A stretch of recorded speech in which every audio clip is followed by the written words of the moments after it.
चरस पी लिया, powder P लिया, शराब की पी ली, मेरा सब कुछ था। पाउडर की लानत मुझे लग गई। ये जो नशा है, इस नशे ने मेरे बहन भाई भी मुझसे छुड़ा दिए, तो माँ बाप इसी गम में फौत हो गया। बेटे की आस इतनी ज्यादा थी, डॉक्टरों ने जब मना किया था, अल्लाह की नेमत पे राजी नहीं थे, बेटी तो अल्लाह की रहमत होती। पता नहीं क्या उसे हुआ, एक दिल में आस थी कि बेटा हो हमारा भी। वो अभी तक भी मुझे चाहत करते हैं। मैं घर जाता हूँ, वो मुझे ऐसे मिलते हैं जैसे चांद मिलता है। मुझे खुद ही आना पड़ता है नशे के लिए। आज आप नशे की वजह से इस हाल में आ गए कि आप मांगने पर मजबूर। तो बहुत से लोग जो तंज करते हैं, उंगलें करते हैं, तो वो बातें जो है ना दिल को चीरती है ऐसे। यकीन कीजिए कि उस वक्त खानदानों के खानदान तबाह हुए थे, उस वक्त के बिगड़े हुए हैं हम, आज तक सही नहीं हो सके। अस्सलाम वालेकुम नाजरीन, आप देख रहे हैं उर्दू स्टोरीज में हूं आपका मेजबान मुश्ताक खान लोधी। नाजरीन, मेरे साथ मौजूद हैं आज एक बुजुर्ग। इनकी जिंदगी की बड़ी अजीब कहानी है। माँ बाप, बहन भाई, रिश्तेदार सब कुछ होते हुए ये दरबदर की ठोकरें खा रहे हैं। आज इस फुटपाथ पे जिंदगी गुजारने पर मजबूर है। वजह क्या बनी, क्या मामला पेश आया, ये इन्हीं से बात करते हैं। अस्सलाम वालेकुम जी। वालेकुम हाँ जी, अस्सलाम। क्या नाम है? मेरा नाम गुलाम हैदर है जनाब। गुलाम हैदर साहब। जी। अच्छा गुलाम हैदर साहब, क्या आपने बताया कि आपके भाई बहन रिश्तेदार सब कुछ मौजूद है, तो फिर यहाँ पर कैसे? देखिए, मेरा सब कुछ था। मुझे ये जो पाउडर पीते हैं ना, ये पाउडर की लानत मुझे लग गई। मैं पाउडर नशा? नशा, अच्छा। चरस पी लिया, पाउडर पी लिया, शराब की पी ली। ये जो नशा है, इस नशे ने मेरे बहन भाई भी मुझसे छुड़ा दिए, तो माँ बाप इसी गम में फौत हो गया। भाई बड़ा था, वो भी मुझे समझाता था, उसने भी दिल पर लगाई, उसे भी बीमार हो गया, वो भी फौत हो गया। आपके नशा करने से आपके कितने नुकसान हुए? मैं आपके माँ बाप, बहन भाई सब इसी में चले गए। मुझसे शादी हुई भी है? शादी भी हुई है मेरी। बीवी बच्चे हैं? हाँ, बीवी बच्चे भी है, लेकिन इस नशे ने ना मेरी तमाम खुशियाँ खो ली है। मुझके गम और दर्द के सिवा इस नशे ने कुछ नहीं दिया।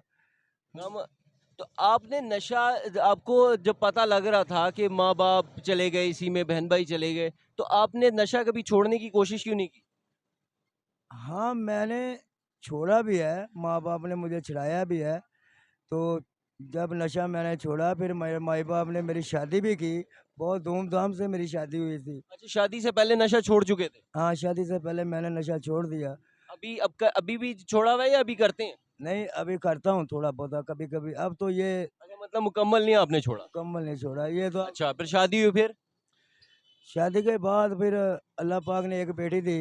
अब बड़ा ऑपरेशन होया, तो वो तो फौत हो गई पहली बेटी। फिर अल्लाह पाक ने मुझे बेटी फौत हो गई? बेटी फौत हो। अच्छा। तो इस तरह ना 3 ऑपरेशन हुए थे बड़े, तो बेटा नहीं हुआ। 2 बेटियां हैं। दो तो बेटियां हैं माशाल्लाह। जी, तो उनकी शादी हुई है, एक उकाड़े में है, एक यहाँ है।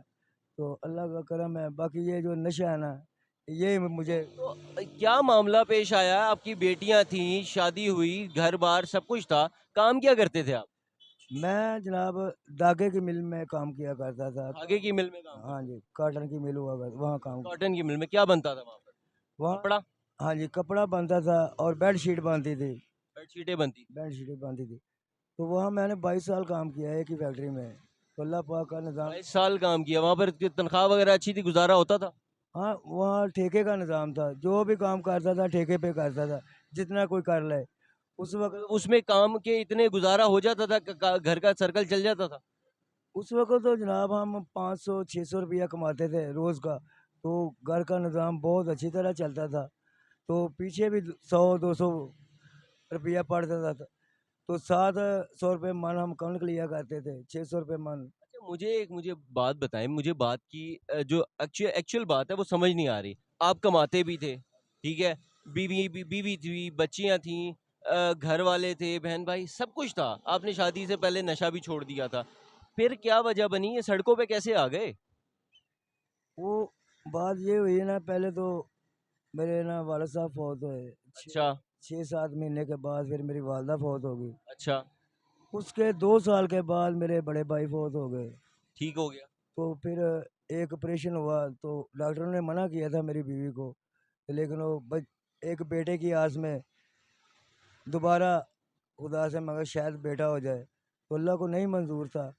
तो वो उसका ऑपरेशन हुआ, तो बच्चा भी जो था पेट में, बेटी थी, वो भी फौत हो गई, तो वो भी दोनों ही। तो बेटे की आस इतनी ज़्यादा थी, डॉक्टरों ने जब मना किया था आपको, अल्लाह से, अल्लाह की नेमत पे राज़ी नहीं थे, बेटी तो अल्लाह की रहमत होती है। मैं भी राज़ी था और वो भी राज़ी थी, बहुत खुश थे। फिर पता नहीं क्या उसे हुआ, एक दिल में आस थी कि बेटा हो हमारा भी कोई बेटा। बेटा के बेटियों से ज़्यादा अच्छा होता बस ये एक है। निज़ाम आजकल है। तो बेटे बेटे छोड़ जाते हैं, बेटियां मरते दम तक साथ रहती हाँ जी, लेकिन ये अज़ल से बात बनी हुई है लाला, कि निज़ाम जो है ना वो बेटों से चलता है। बेटियां चाहे कितनी भी प्यारी हों, कितनी भी हो, लेकिन जो निज़ाम है ना वो बेटों से चलता है। हैं।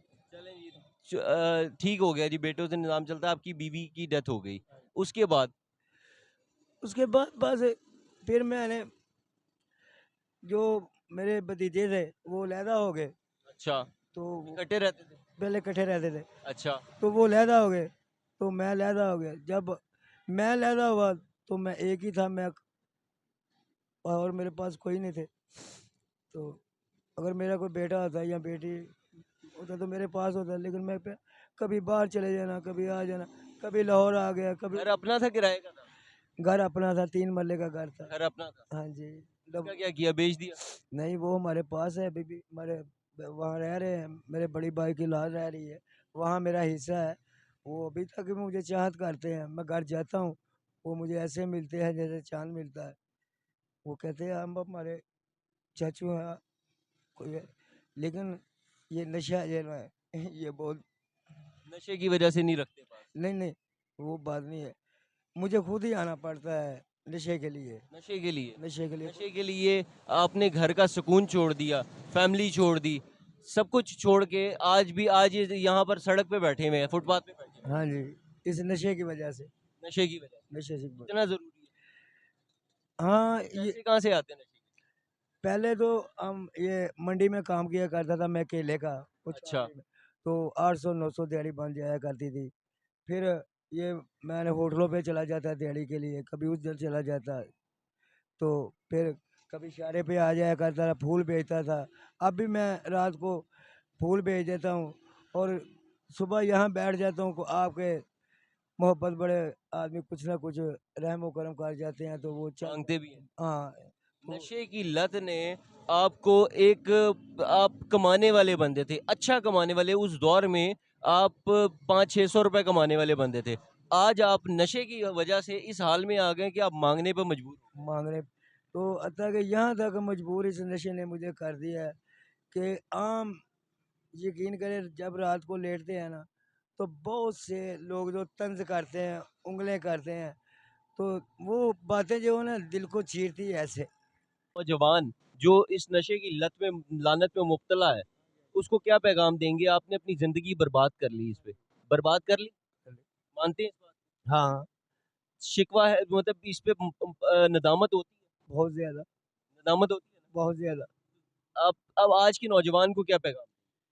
देखिए, ये जो हेरोइन है आज से 30 35 साल पहले हमारे पाकिस्तान में आई थी, आम हुई थी, तो यकीन कीजिए कि उस वक़्त ख़ानदानों के ख़ानदान तबाह हुए थे।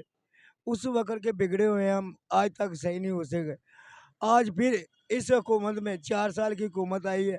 इस हुकूमत में एक नया ज़हर हमारे पाकिस्तान में आ गया है, जिसे जो लोग कहते हैं उसका नाम है आइस। आज का नौजवान जो नशों की लत में मुब्तला है, नशे की इस लानत में मुब्तला है, मेरा पैगाम है उनको, इन साहब का भी पैगाम है जो खुद इसके शिकार हैं, उनका पैगाम है कि इससे बचें, अपनी नस्लों को बचाएं, अपनी फैमिलीज को बचाएं, वरना कल को आप भी किसी फुटपाथ पे बैठे होंगे, फिर मेरी तरह कोई बंदा आपसे पूछेगा और आप भी ऐसे ही रो के बताएंगे कि त्यौहार पे बड़ा दिल करता है अपनों से मिलने का, लेकिन मिल नहीं पाता।